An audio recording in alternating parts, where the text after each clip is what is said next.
every one of these tests are really here to simulate, I like to call it Bam Bam trying to get out of jail. They're shaking, they're chanting, they're ranting, they're kicking, they're screaming. We have to prepare for all those kicks and screams and pounding away at the crib.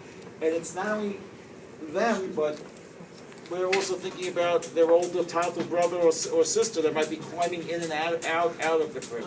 So we're testing, trying for almost everything. We even test for the mom or dad putting their foot up on the side rail and just leaning.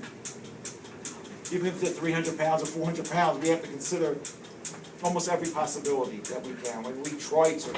And in most cases, you'll see on these little topics, there's what the government test requirement is, or it's still considered voluntary test, but it's what the ASTM test requirement is, and then you'll see what our requirement. We try on almost every single test to go way beyond what the government standard is. It goes back to my father's statement, which again I say is after sleep, and I say I want to do more than the requirement. This is the child pulling back, forth, up, down, up, down. So there is, if you put your hand on it, you can feel it. It doesn't, you're not seeing a lot of action, but if you put your hand on it, you feel it and see, understand. This is pushing back and forth on the crib, so every one of these silos we do separately. Back and forth, up and down, up and down, up and down. 72,000 shakes. After we finish with 72,000 shakes, we check the screws, and if the screw loosens by even the slightest bit, a millimeter, that's nothing. We fail, and we have to re-engineer and figure out what the problem is. Nope, we have virtually zero tolerance. Is what I'm like about it. So if you want to get out there and put your hand on it, you feel the whole cooking wall as you eat, you can feel it shaking. So, and this is one of the newer tests that came out. It was 2011, right? 2011 this test came out. The cribs before that did not have this test, and actually when we tested most of our competitors' older cribs, virtually no one passed it.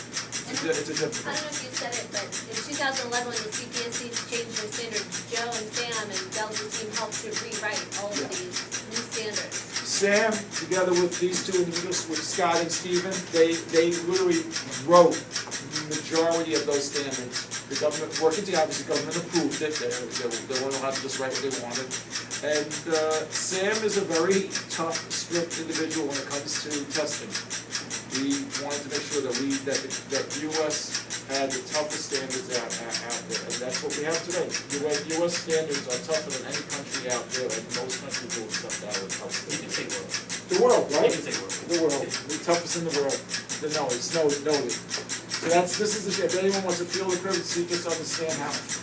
So basically it's going back and forth 9,000 cycles on all 4 top rails, and then you do up and down 9,000 It's crazy how it doesn't look like a lot. It does look like a lot when you're doing it. Basically, you're testing the center and the 4 corners. The federal standard is 750 times, or 150 times in each place.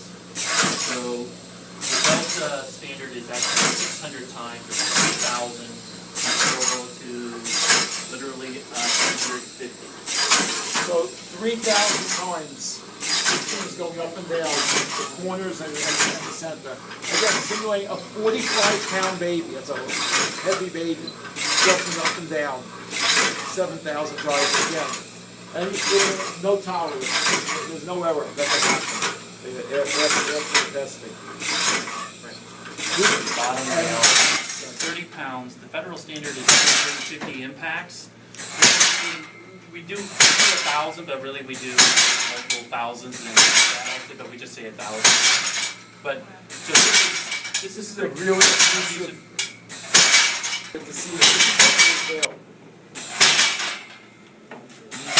Actually gone as high as 20,000 and then just stopped.